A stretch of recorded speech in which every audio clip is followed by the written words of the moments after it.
Welcome back to Marin County Home Sales Stats, where we skip the drama and talk about what is actually happening with Marin County real estate. If you're scrolling headlines about Bay Area house prices and Marin County homes for sale and wondering if you should buy now, wait, or just move to a tent, you're in the right place. So let's get to it.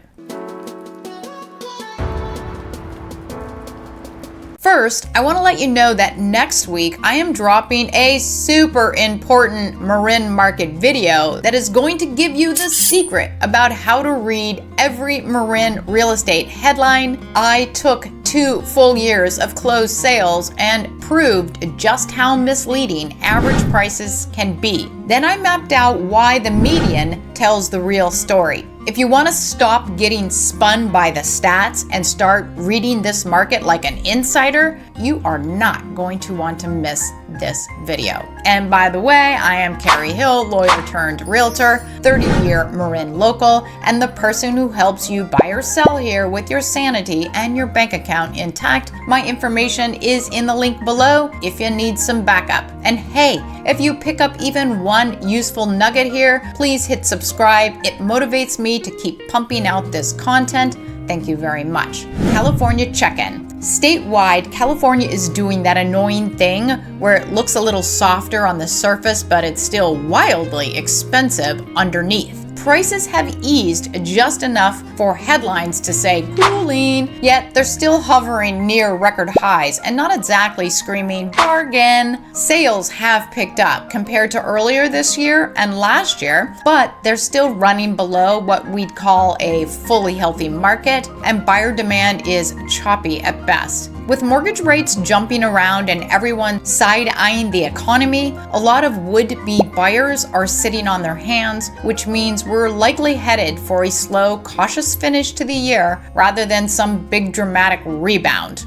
November Marin home sales. Okay, now the Marin numbers. For the month ending November 2025, 182 homes sold across the county. 103 of those sold below list price, averaging about 10% under. That's 57% of all sales that sold under. 23 sold right about their list price, which is about 13% of the market, and 56 sold above list price, with an average of 8% over. That's 31% of sales. In plain English, more than half of sellers had to walk their price down. Buyers are still willing to stretch, but only for homes that feel worth it. The clean, well-priced, well-marketed homes are still getting strong offers. The rest are getting quiet open houses and price cuts. If your strategy is let's start high and see what happens, the answer in this market is usually a 10% haircut. Now let's line that up with the charts so you can see where the pressure's coming from.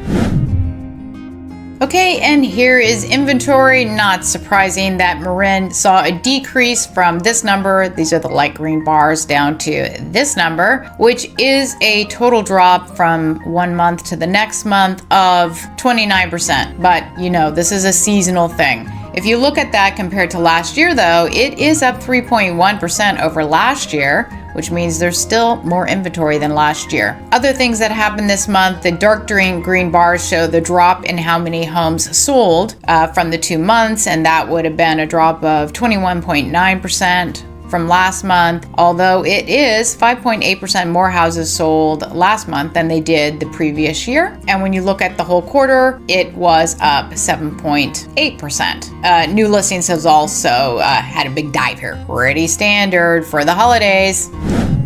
And now we're looking at days on market, and days on market did go up a little bit. Again, it does happen seasonally, whereas the sale price over the original list price percentage, that stayed the same from month to month. So the actual numbers on that, the average days on market went up 2.2% from last month, and the differential on the price is the same, as I just said. If you look at that from this time last year, the average days on market is down 7.3%, so houses were selling better than last year. But when you look at the whole quarterly number, more relevant, then it was up 9.1%, which means it is harder to sell a home overall this year than it was last year. And regarding this number up here with the sales price over the list price, that was stable, meaning the same also when you compared last month, November, to the November prior. And when you look at it for the whole statistical quarterly number, then it was down 1%. So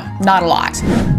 And here are those fun prices. What we can see is let me get rid of this little guy over here, start something new, that when you look at the average price, which is this red number, big dive in the average price, and that is actually down 12.7% from the prior month. It's also down 10.8% when you compare it to this time last year. And it's also down 2.5% when you look at the whole quarter. But my video next week is gonna tell you a whole lot about these average numbers. So for right now, let's just look at the median prices, which I'll give you a little heads up are more relevant, just as I always suspected, but next week I'm going to show you exactly how. Anyway, the median sold price, it's the blue bars here, by the way, that was down 1.4% from one month to the next. It's down 0.4% when you compare it to last year, and it's down 4.4% when you compare the full quarter's numbers. The green line up here are just the prices of the homes that are for sale. I don't tend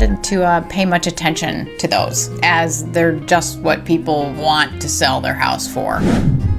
Okay, and here is the price per square foot. Big drop from last month to this month, and that represents a down 6.7%. When you compare it to the same time last year, it's the exact same figure, unusual, but I can see that the numbers are the same right here, and I really doubt that's the case, so I'm gonna guess right now that this is some kind of a mathematical error. Somebody made a data entry error. Anyway, overall though, on a quarterly basis, more useful anyway, it has it down at 2.6% for price per square foot. Now, I want to point out that this is all average prices, and you're going to find out from that video that hopefully drops next week that average is just not as useful as median. I don't have the median numbers on this. So anyway, there's that. That's a wrap. If you're checking out homes for sale in Marin or debating whether it's time to sell, you should see some other video recommendations above me, and don't forget to hit subscribe so you don't miss my no fluff real estate updates. Thank you for watching and have a great day.